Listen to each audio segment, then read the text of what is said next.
Por favor.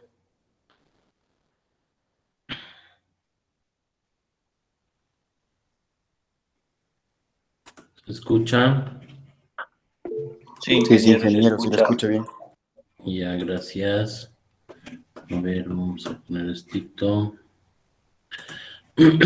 Vamos a presentar pantalla.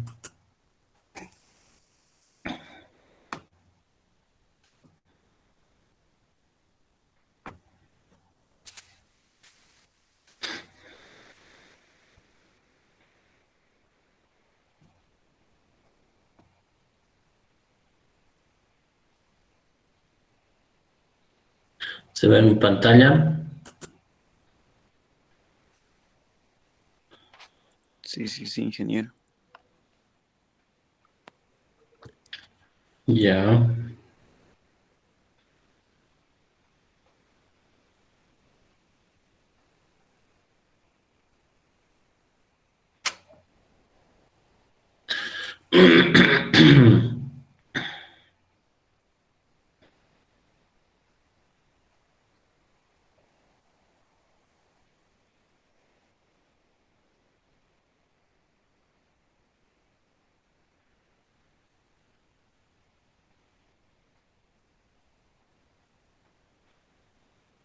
Muy bien.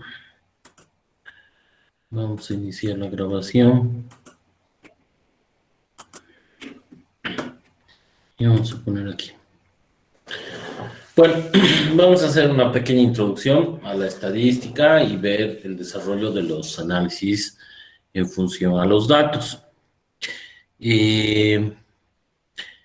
Primero, la estadística está muy relacionado a lo que son muestras, poblaciones y también un desarrollo más intuitivo como es la probabilidad.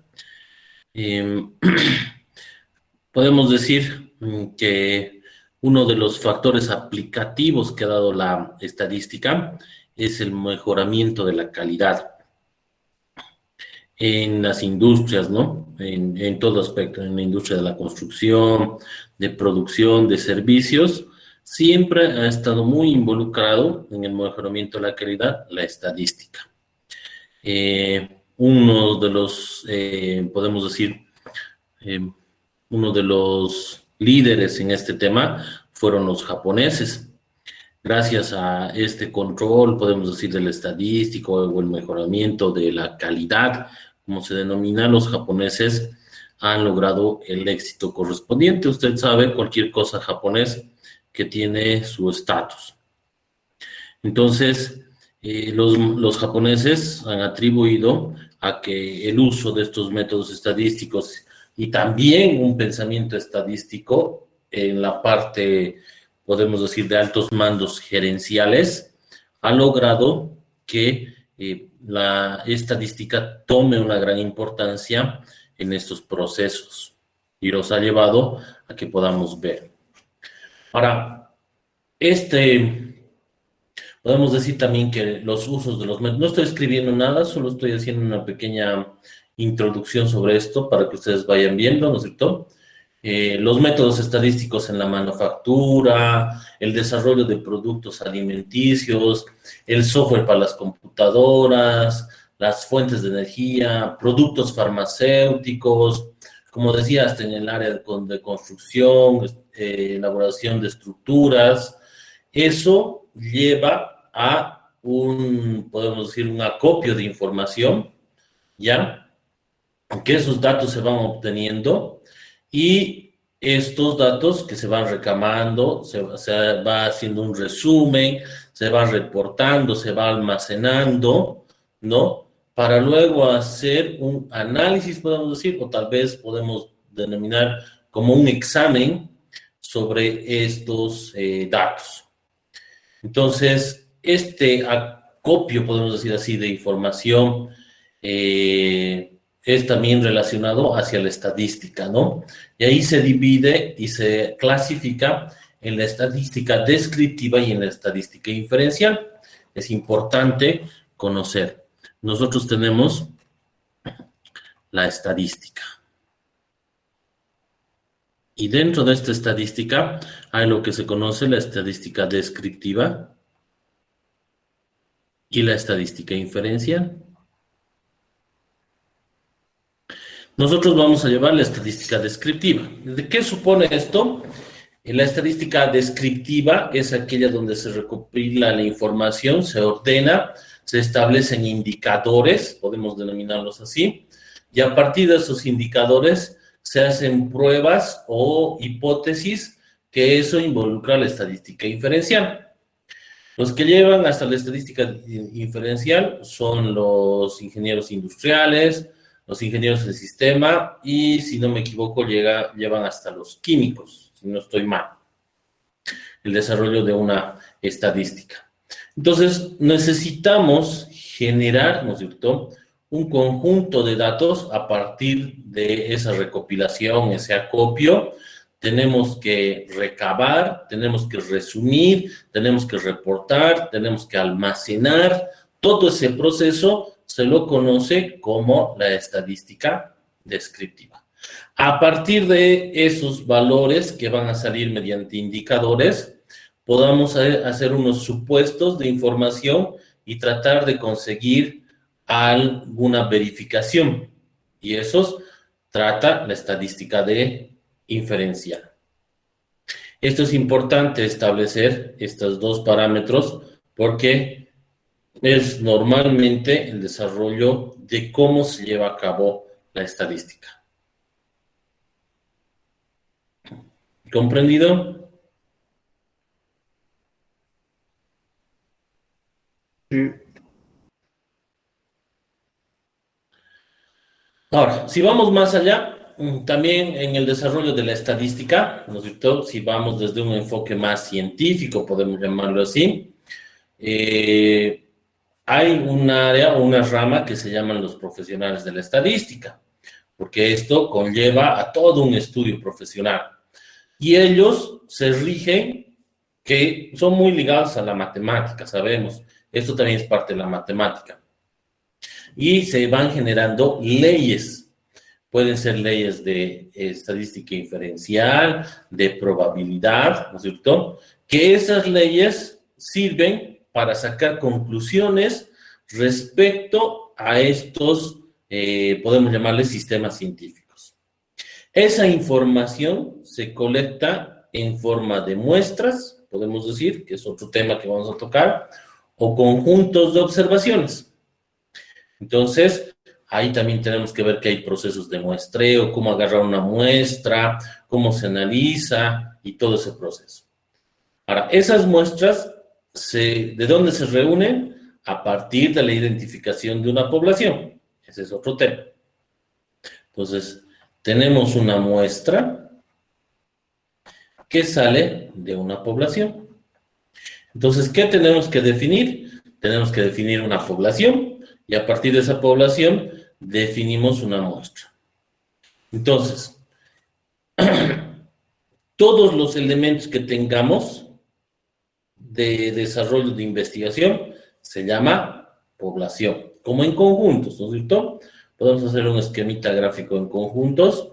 Esto le vamos a llamar P, por decir, que está establecido por elementos.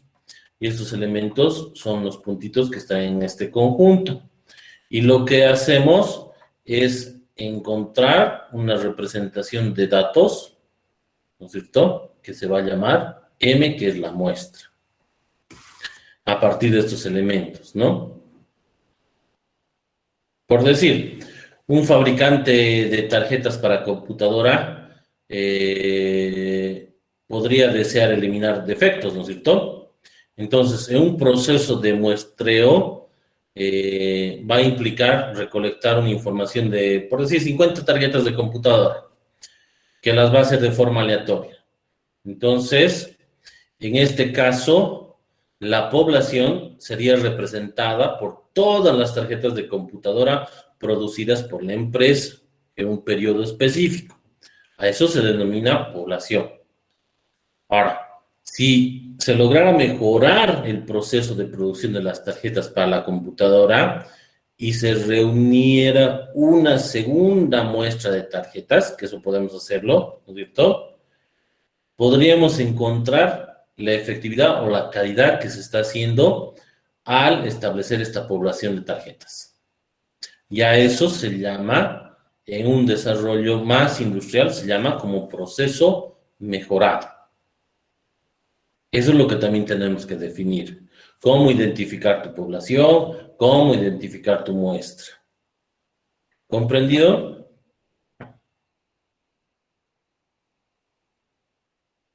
Sí, jefe. Sí. Hasta en el área de salud donde más es utilizado este proceso, ¿no? Normalmente se hace un análisis, por decir, quieren hacer un experimento de un fármaco en una determinada muestra de pacientes, donde van a darle un fármaco para que pueda reducir la presión. El problema eterno de la mayoría de las personas, especialmente los que viven en altitudes mayores a 1500 metros sobre el nivel del mar, ¿no es cierto? La tendencia es que más del 70% de la población que vive a más de 1500 metros de nivel del mar siempre tiende a problemas de presión arterial. Entonces, hay medicamentos que van buscando, ¿no? Y esto es una manera, ¿no? Es un proceso.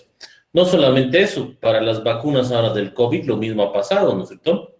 Para ver cuán fiables eran las vacunas, han generado una muestra de toda la población, en este caso somos todos, y nuestra población era mayores de 18 años, ¿no es cierto? Porque todavía recién está aprobando para menores a 18 años sobre las vacunas, si es efectiva o no.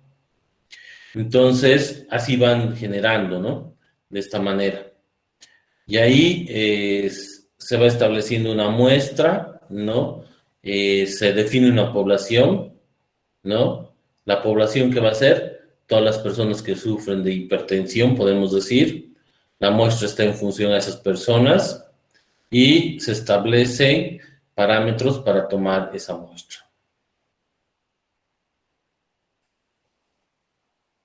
Eso pasa en el área de la salud, ¿no? ¿Alguna duda más?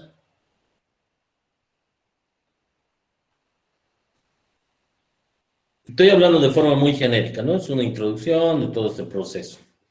Otro tema muy importante es el tema de la probabilidad, ¿no?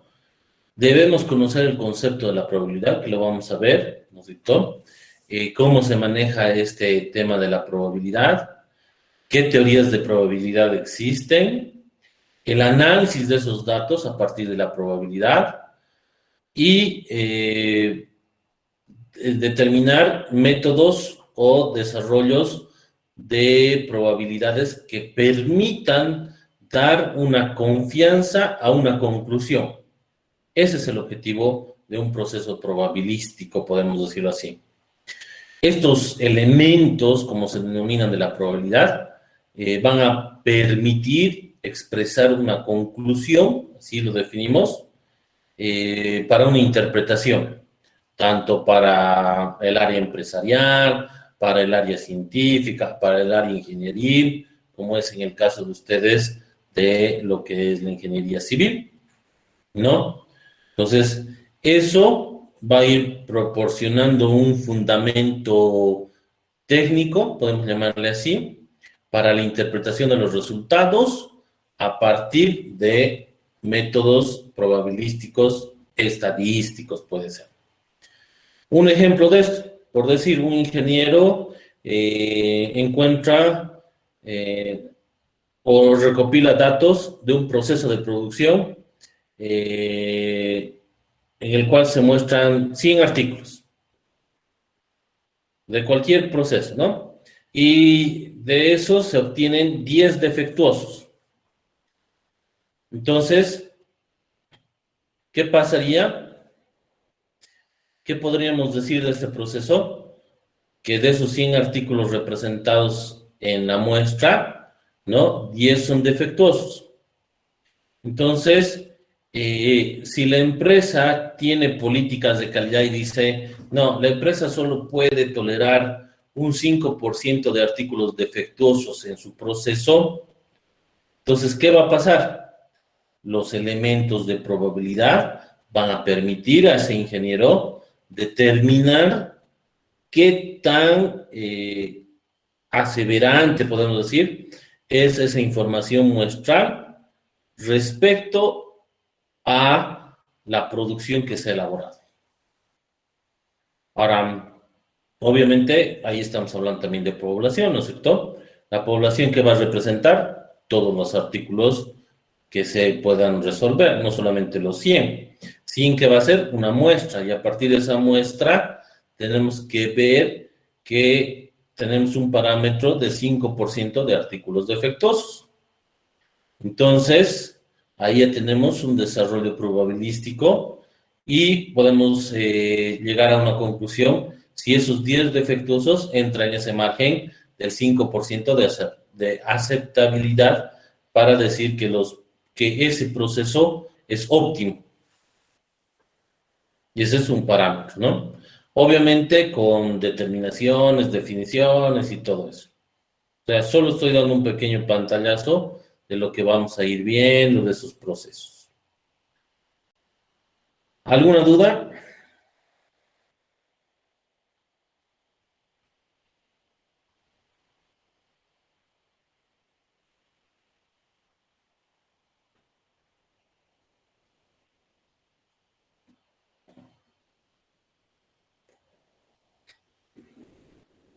¿Alguna consulta, jóvenes?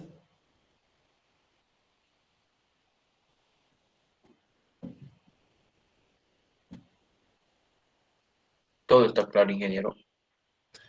Muy bien. Eso ha sido una pequeña introducción para ver cómo vamos a ir manejando la estadística en todos sus aspectos, tanto descriptivo como también inferencial. Cómo se va manejando. Pero hay un temita muy elemental que a veces se toma muy a la ligera, podemos decir así, en el tema de la estadística. Evidentemente hay fórmulas, alguien me dirá, pero ingeniero, si existen fórmulas, ¿no? Pero yo quisiera que ustedes conozcan el proceso de un muestreo. Creo que es importante tomar énfasis en este desarrollo, ya que en este tema de muestreo vamos a tener lo que se llama la recolección de datos. Y esa de recolección de datos es muy importante establecer. Aunque parezca muy simple, ¿no es cierto? Pero existe una complejidad, podemos llamarla así, en las cuales podemos hacer unas preguntas que debemos contestarnos acerca de la identificación de la población o las poblaciones. A veces se necesita que el proceso de muestreo sea más complejo. Por eso es importante definir el concepto de muestreo desde un concepto técnico, no solamente el agarrar una formulita y desarrollarla. Y eso nos va a ayudar también, que obviamente con un sentido común, para definir ese muestreo, ¿no? Y que no sea solamente el desarrollo de un número y nada más que tú tengas que hacer. Entonces aquí los matemáticos plantean y dicen, muy bien, yo voy a definir un procedimiento de muestreo que se llama muestreo aleatorio simple.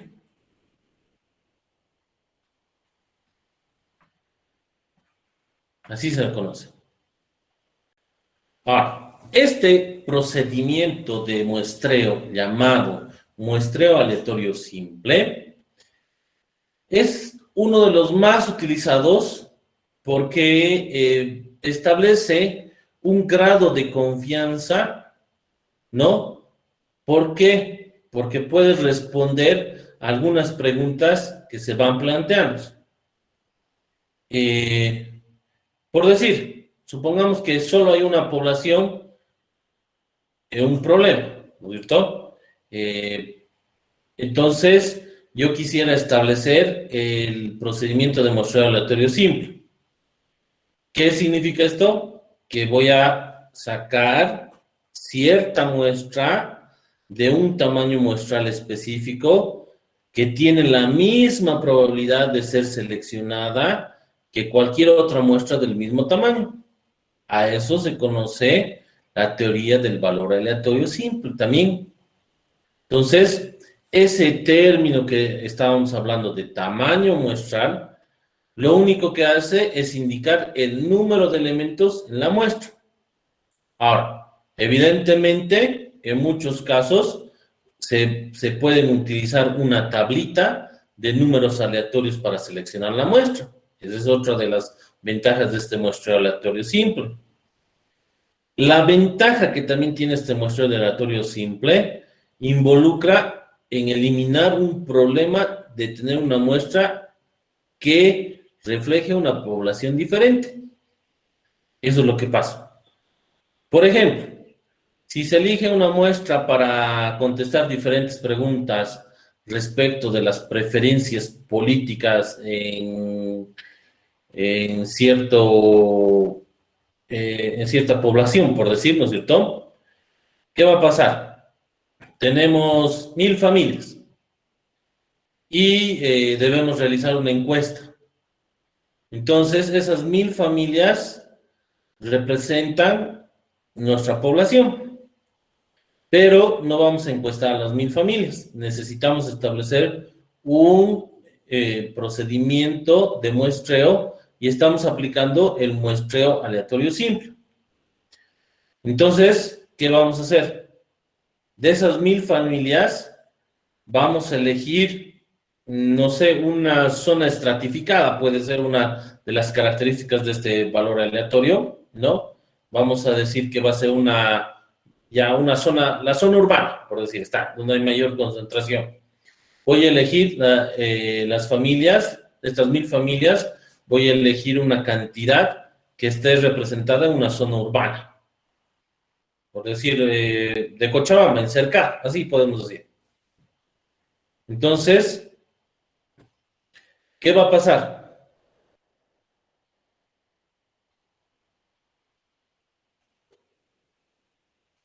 ¿Qué podríamos decir eso? Si elegimos de esa manera.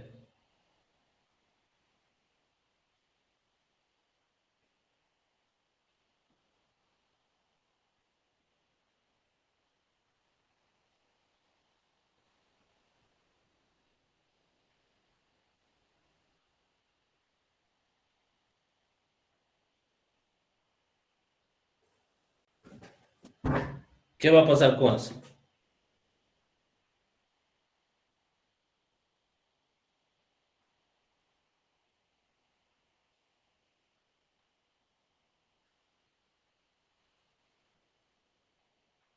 ¿Alguien?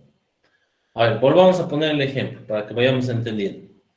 Yo quiero elegir, ¿no es cierto? Una población, voy a elegir una población que va a ser la ciudad de Cochabamba, vamos a ponerlo así. Donde en la ciudad de Cochabamba, vamos a verlo desde ese enfoque. Voy a agarrar que quiero hacer un análisis estadístico donde me voy a preguntar sobre las preferencias políticas en Cochabamba. Así, vamos a plantear así. Entonces, nuestro valor de muestreo van a ser 1000 familias. Está bien. Ahora sí vamos a poner ya no como población, sino como muestra. Las 1000 familias de Cochabamba. ¿Cuántas familias viven en Cochabamba? Más de 1 millón. Unas 200,000, perdón, familias, ¿no es cierto?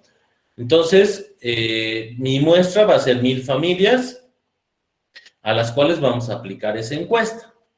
Ese es un muestreo. Pero ahora quiero establecer ese muestreo mediante un desarrollo aleatorio simple. Entonces, lo más cómodo que se me ocurre para la entrevista de esas 1000 familias es estratificarla. Ese es el término. Lo voy a estratificar mediante una zona. Va a ser la zona urbana o zona cercana. Sí, zona urbana la vamos a manejar. Entonces, ¿qué va a pasar? Yo voy a hacer la encuesta en toda la zona urbana de Cochabamba. Obviamente ahí hay más de 1000 familias, ¿no es cierto? Entonces voy a tener. Pero, ¿qué podemos decir de este proceso? Yo he agarrado de forma muy aleatoria, simple, y he definido esa particularidad de esa muestra. El número obviamente es por una fórmula, pero lo que me interesa es que yo he estratificado en una zona urbana. Y eso es un desarrollo aleatorio simple. ¿Qué puede pasar cuando yo recopilo la información de esta pregunta que voy a hacer en una encuesta sobre las preferencias políticas? ¿Qué ocurre?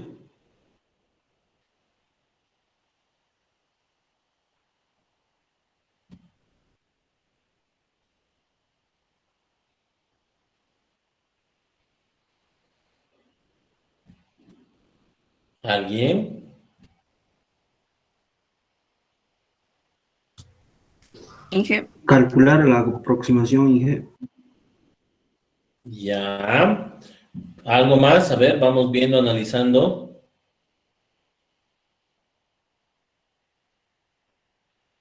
¿Qué más puede ocurrir?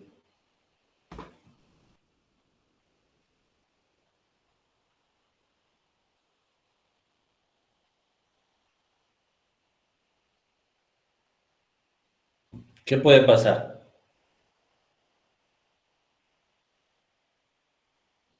Por comodidad, yo he agarrado y he dicho ya, las 1000 familias son urbanas, empiezan a encuestar. Es más, voy a llamar a los estudiantes de la carrera de Ingeniería Civil que están en estadística y les voy a decir, ya, ¿todos viven en zona urbana? Sí. Entonces encuesten, son por decir 50 estudiantes, cada uno va a encuestar a 200. Entonces, ahí ya voy a tener mayor cantidad.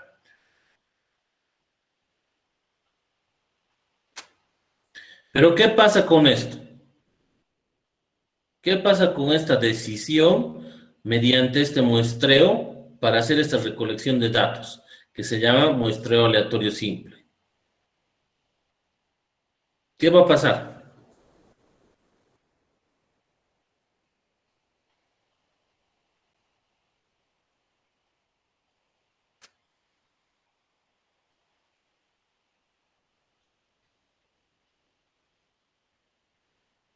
Y este ha sido un problema, ¿no es cierto?, en las elecciones.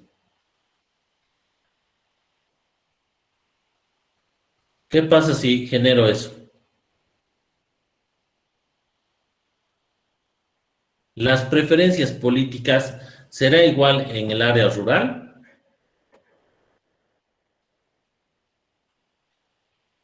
No. Ah, entonces, ¿qué está pasando? Al hacer esta estratificación de las 1000 familias, son 1000 familias. Alguien me dirá, pero si son 1000 familias, sí, está bien, tienes tu tamaño de muestra. ¿Y todos viven en Cochabamba? Sí, está bien. Pero resulta que este muestreo de aleatorio simple va a diferir, porque aquí otro factor que tienes que analizar es entre un área urbana y un área rural, ya que tu pregunta que establece una preferencia política no tiene la misma particularidad que en el área rural que en el área urbana. Entonces, ¿qué ha pasado? Nuestra muestra, ¿no es cierto? ¿Qué ha pasado? Se restringe a una población confinada, así se denomina estadísticamente. Yo estoy restringiendo mi muestra a que sea solo una población confinada. Y este confinamiento, ¿no es cierto?, va a dar un resultado no deseable. ¿Por qué? Porque va a salir que otro sea el que tenga mayor preferencia política. ¿O no?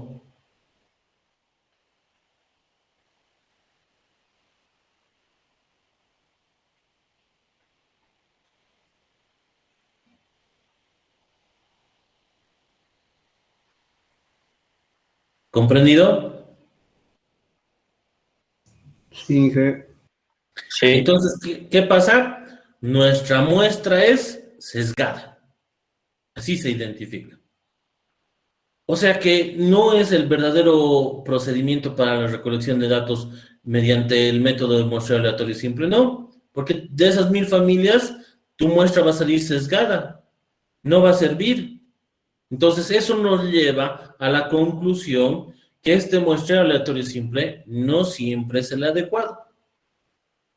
Entonces, ahí volvemos a recapitular y decir que es muy importante un enfoque que pueda utilizar, ¿no es cierto?, para ver este tipo de complejidad en el problema. ¿Y qué pasa? No todas las muestras son homogéneas y se van dividiendo naturalmente en grupos, ¿no? Entonces, esos grupos son llamados estratos.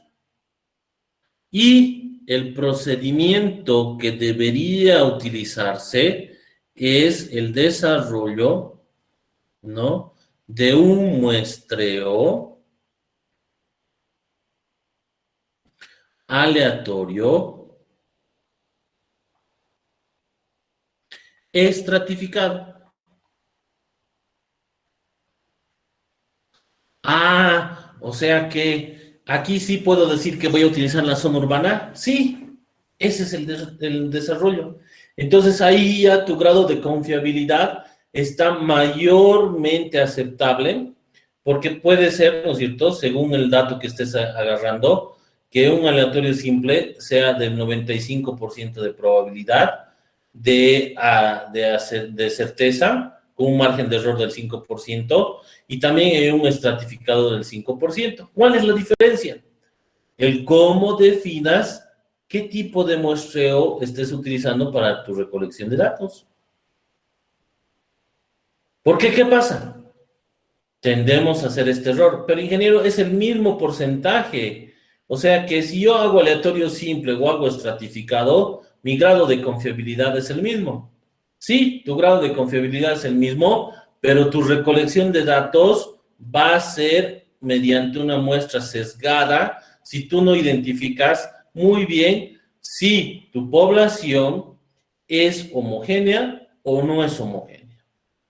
Y resulta que no siempre es homogénea. Todas las representaciones muestrales, en su mayoría, siempre, no estoy diciendo que todas las veces, y eso depende de qué, de cómo establezcas tu población. Ah, o sea que es importante saber identificar tu población. Sí, es importante saber identificar tu población. Y eso te va a permitir establecer tu muestreo y tu método de establecer ese muestreo, que hemos visto que puede ser aleatorio simple o estratificado.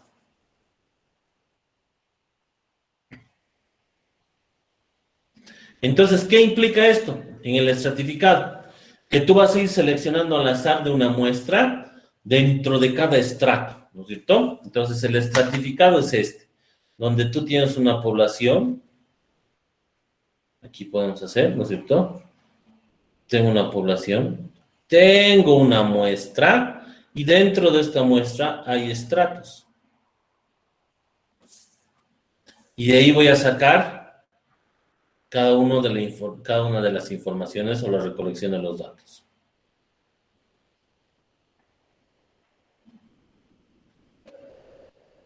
Ahora, ¿cuál es la finalidad de esto? ¿No es cierto? La finalidad de esto es que ninguno de esos estratos esté sobre representado y tampoco esté sobre representado. Por ejemplo, suponga que se aplica una encuesta a una muestra para reunir opiniones preliminares respecto de un referéndum. Vamos a seguir en lo político, que se piensa realizar en Cochabamba. Entonces, yo quiero agarrar las opiniones preliminares respecto a hacer un referéndum en Cochabamba. Entonces, ¿qué pasa? La ciudad de Cochabamba está subdividida en varios grupos, ¿no es cierto? Varias representaciones, ¿no? Que son representaciones o también en estadística llamados estratos naturales.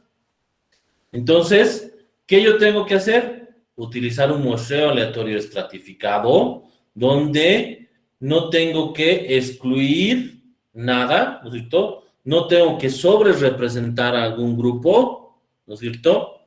Y esa es la manera, la mejor opción de recolección de datos a partir de esas características.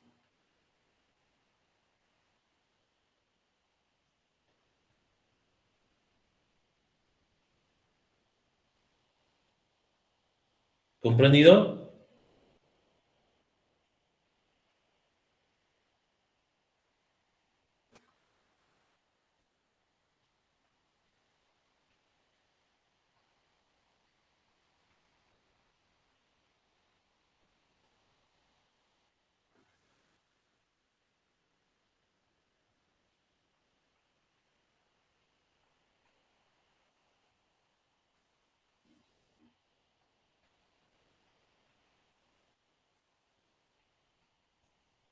¿Está claro, jóvenes, señoritas?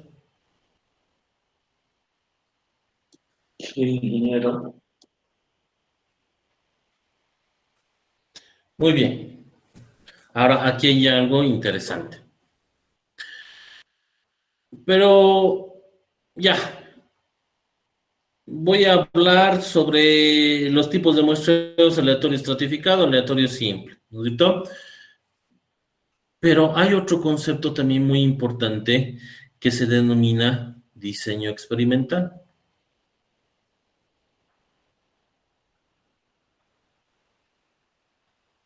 ¿Qué es esto de diseño experimental? Hemos hablado del concepto de aleatoriedad, ¿no es cierto? O una asignación aleatoria, como hemos dicho. Que este concepto de aleatorio es fundamental para entender lo que es un diseño experimental. Ahora, obviamente, esto ustedes no lo llevan a gran detalle, ¿no es cierto? Pero es importante también que usted sepa cómo se desarrolla este diseño experimental, que es muy conocido en la ingeniería y en la ciencia. Normalmente, los químicos son expertos en el desarrollo de un diseño experimental. ¿Por qué? Porque ellos necesitan hacer nuevas formulaciones, ¿no es cierto? Necesitan establecer en el área de alimentos también nuevos productos y para eso se utiliza todo este desarrollo estadístico que es llamado diseño experimental, donde se hacen combinaciones a varias formulaciones, desde un concepto más, por decir, no sé, más estadísticos se llaman tratamientos, ¿no es cierto? Entonces, esos tratamientos se van a volver poblaciones, se van a ir comparando, no sé, tal vez el tratamiento con nitrógeno o sin nitrógeno sea importante, o que en el área de la medicina también, ¿no es cierto? Los medicamentos se van probando de esta manera y muchos aspectos. Pero ¿por qué les hablo de este tema del desarrollo del diseño experimental? Porque también esto involucra, ¿no es cierto?, en el desarrollo de un diseño experimental a partir de lo que es las estructuras. Hay estudios que te hablan sobre, ustedes tienen un factor muy importante en esto, que ha sido complementado con el diseño experimental, que se llama la corrosión. Ustedes tienen un factor muy determinante en sus estructuras, como es la corrosión. Entonces, se han hecho varios estudios, por eso le decía, sobre eso la corrosión.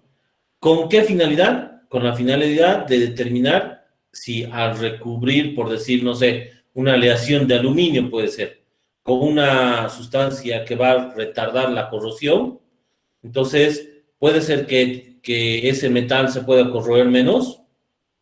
Entonces, todos esos procesos llevan a un desarrollo de un diseño experimental, donde tendrán que ver factores, ¿no es cierto?, como el análisis en las estructuras, llevan el análisis de la fatiga, en caso de los materiales, la influencia de la humedad, ¿no es cierto? Esos son factores que van a incluir en la corrosión. Entonces, en un diseño experimental, ¿no? Hay varias combinaciones que pueden existir y de ahí va a salir un resultado y un análisis. ¿Comprendido? Sí, jefe. Entonces, es otro factor muy importante dentro de esto, ¿no? Y obviamente ahí viene la asignación aleatoria de las combinaciones que puede haber, de recubrimiento, humedad, no sé, tal vez valores de corrosión de los materiales, medidas de variabilidad en las muestras, muchos temas que van a estudiar en este diseño experimental, que también es muy involucrado a lo que es la ciencia. Vuelvo a decirlos, ustedes no tocan ese aspecto, pero sería interesante que si a alguien le gusta el área de las estructuras, ¿no? También este es un factor, ¿no? Ver cómo se ha hecho el diseño experimental para obtener materiales con menos corrosión. Porque sin ir muy lejos, a ver, ¿quién me dice cuál ha sido esto de diseño experimental? ¿Cuál ha sido el factor predominante para que se caiga el puente en la 6 de agosto? Los tensores. Ya, pero ¿qué ha pasado con los tensores? ¿Sabe? Han cedido. O sea, prácticamente no estaba calculado bien, si no me equivoco. No, ha sido el más capo de los capos ha hecho eso. Te cuento. Esos puentes ha hecho uno de los ingenieros más capos de los más capos.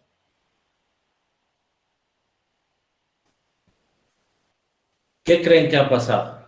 Ha cedido, sí, pero ha habido un factor para que haya cedido, que ya se estaba haciendo un estudio de esto. En realidad, el diseño de ese puente estaba bien, era uno de los mejores.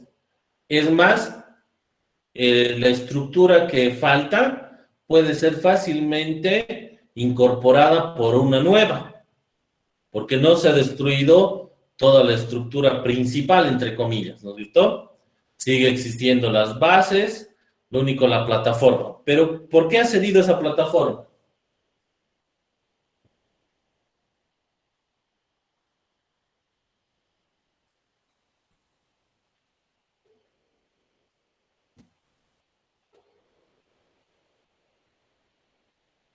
¿Alguien me puede decir? Quizá el tipo de material que ha utilizado. Va por ahí, te comento. Se han hecho unos análisis, unos peritos, ¿no? Yo les comento esto porque yo estoy ahora en la Sociedad de Ingenieros, soy el presidente de la Sociedad de Ingenieros, y ha habido unos estudios referente a este tema que me han parecido interesantes. Yo no soy del área, pero me han parecido interesante. ¿Qué pasa con el material entre el fierro, el acero y el cemento? ¿Qué pasa? Con el tiempo. El fierro se corroe. Eso. Existe un proceso natural de corrosión. Y para que no exista ese proceso natural de corrosión, ¿no es cierto? Se van poniendo otros aditamentos. En este caso, en las construcciones. Pero, ingeniero, mi construcción de, no sé, de mi casa, han hecho con cemento y acero. Pues entonces eso quiere decirme que de aquí a 15 años se va a corroer. No. Lo que pasa que tienes revestimientos. Tu casa no solamente es de cemento y acero. ¿Qué más le ponen?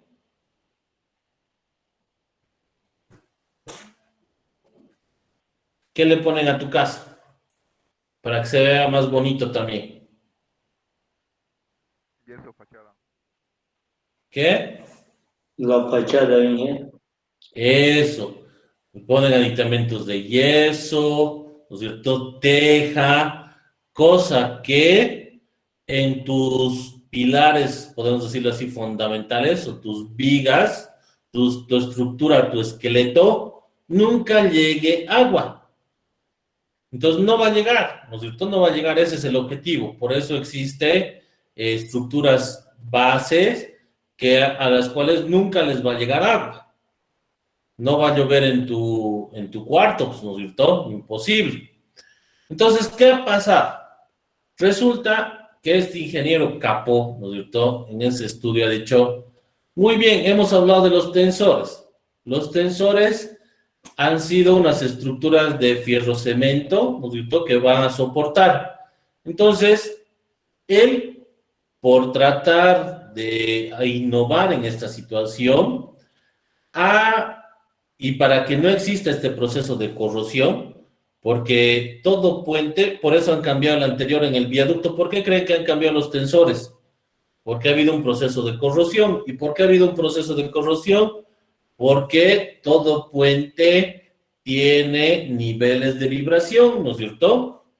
Aunque sean mínimas, sí, pero esos niveles de vibración hace que el cemento y toda estructura vaya perdiendo su rigidez. Entonces, ¿qué ha pasado? A este puente, en sus tensores, le habían puesto silicona. Pero está bien, pues, ingeniero, me va a decir, sí, está bien, para proteger del agua. Pero ¿qué detallito hay con la silicona?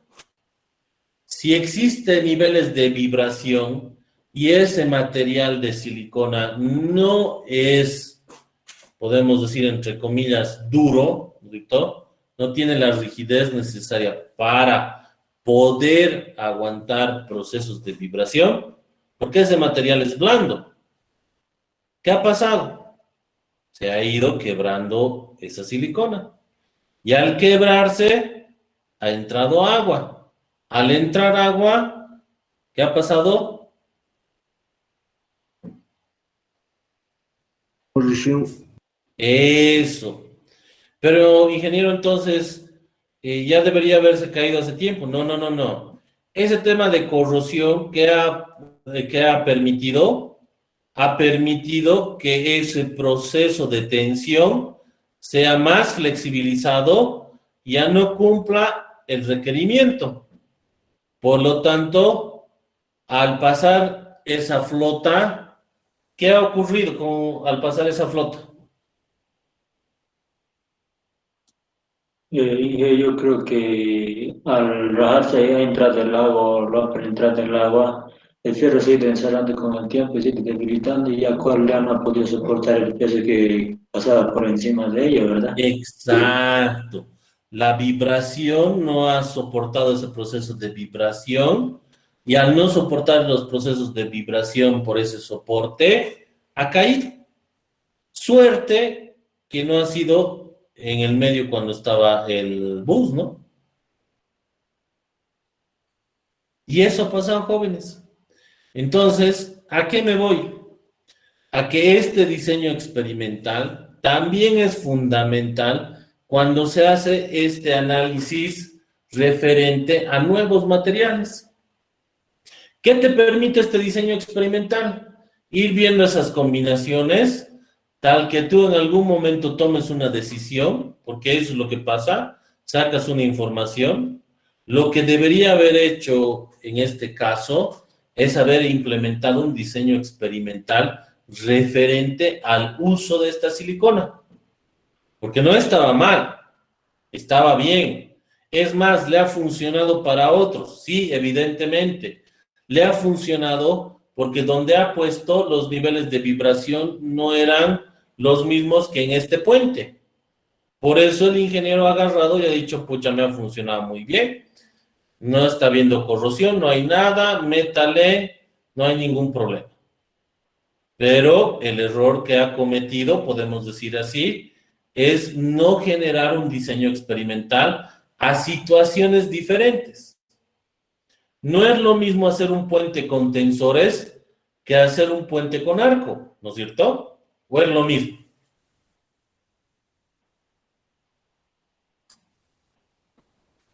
A ver, ingenieros civiles. ¿Es lo mismo hacer una estructura con tensores que hacer con una estructura con arco? No. No, No, pues es diferente, ¿no es cierto? Las cargas se distribuyen de forma diferente. Entonces, todo eso ha llevado a que exista este problema. Él ha probado, sí, este ingeniero ha probado, pero no ha probado con todo lo que se llaman, ¿no es cierto?, combinaciones que tienen que regirse en un diseño experimental.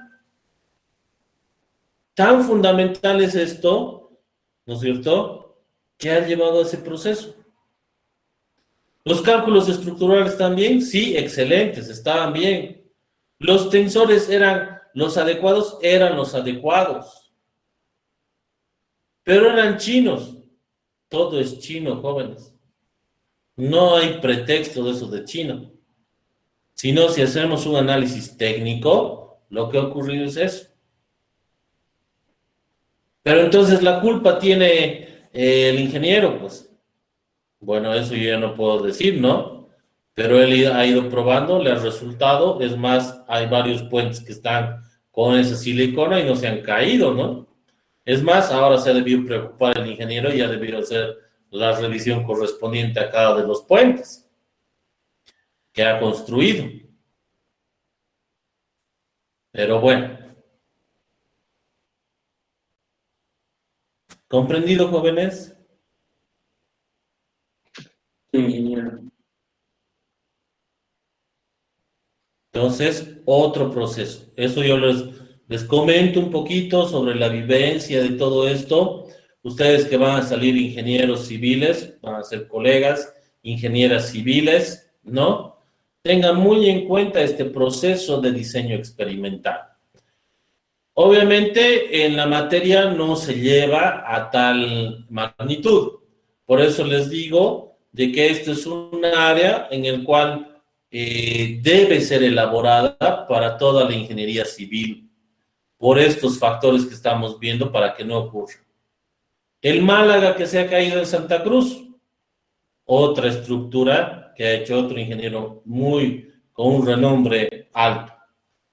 La estructura de techos de la UPB, otro ingeniero que ha hecho, que también era muy conocido, uno de los expertos hasta a nivel latinoamericano en desarrollo de estructuras, y por una cosita ha caído la estructura del UPB el año 2010, si no me equivoco.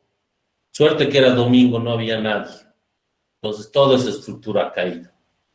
Entonces, es bueno ir investigando. Evidentemente hay nuevas cosas que están llegando, ¿no? Pero también es importante que usted haga este análisis para ver cómo se hace ese comportamiento. Hay materiales que ya han desarrollado este diseño experimental. Ustedes como ingenieros civiles deben pedir, ¿no es cierto? Y especialmente para estos procesos de corrosión, como les mencionaba, que ese es un factor clave para ustedes, para el tema de construcción, en todo ámbito, ¿no? De construcción de edificios, puentes, para el tema de lo que son ahora las represas, imagínense, ¿no? En una represa donde está lleno de agua, que tu estructura de cemento se va a quebrar, imagínate cuánto te va a costar. Ahí te degollan, yo creo, ¿no?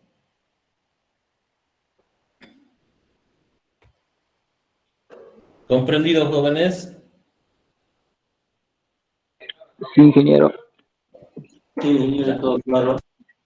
Muy bien. Entonces, yo quería empezar con este detallito para que ustedes vean la importancia de la estadística tanto a nivel profesional. No es una materia que tal vez puede ser despreciable, ¿no? Pero tampoco voy a decir que es fundamental, ¿no? No todos les puede gustar esta área, pero lo que sí puedo decirles es de que tiene una demanda, ¿no? Tiene ahora una demanda este proceso de la estadística para estructuras, donde sería interesante que algunos de ustedes puedan involucrarse más con una especialidad en diseño experimental de estructuras, que eso demanda un proceso de investigación. Y sería interesante ver tesis en este aspecto, ¿no? Ahora que tantas construcciones que está haciendo, las estructuras de los parques eólicos, ¿ha visto? Sin ir muy lejos, las torres de telecomunicaciones tienen, ¿qué se llama? No soy pues, del área. ¿Cómo se llama? La base de cemento en una torre. ¿Quién me puede decir? Nombrecito. Es Fundaciones. La Zapata. Zapatas, sí. Tiene otro nombrecito. Fundaciones, pilotaje. Fundaciones. Las fundaciones. Todas esas estructuras, ¿no es cierto? No es lo mismo hacer en el chaparé que hacer en el alto. Entonces, aunque te digan, no, pero ingeniero, meterle nomás, un poquito más, ponle. No hay problema. A que falte, mejor es que sobre, ¿no es cierto?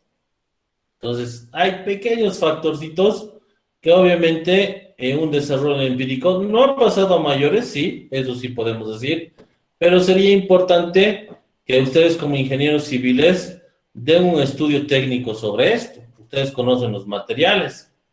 Es más, uno de los procesos que siempre se menciona, podrían hacer una tesis transversalmente sus conocimientos con los químicos para el tema de asfalto, ¿no es cierto? ¿Por qué hacer un tema de asfalto con otros aditamentos que no solo sea alquitrán? Hay tesis que se están haciendo para implementar en las capas asfálticas plastoformo.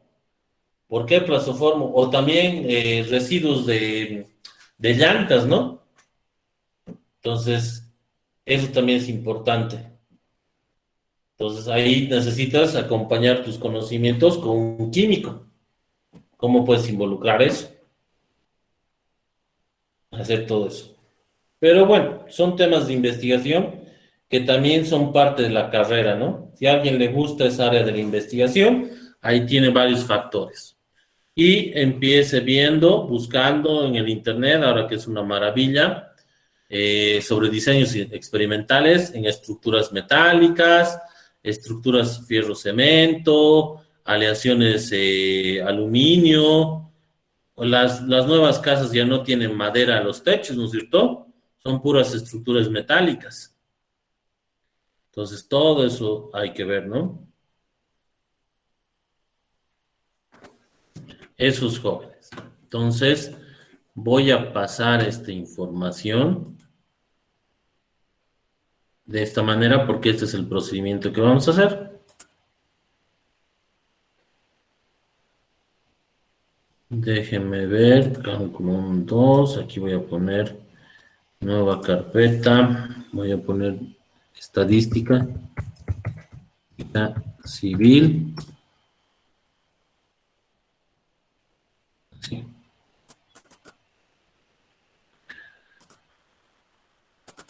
Pero estoy poniendo algo así. Ahí está. Hoy es 15, ¿no? ¿Estoy bien? Sí, jefe. Sí. Ya. Estadística.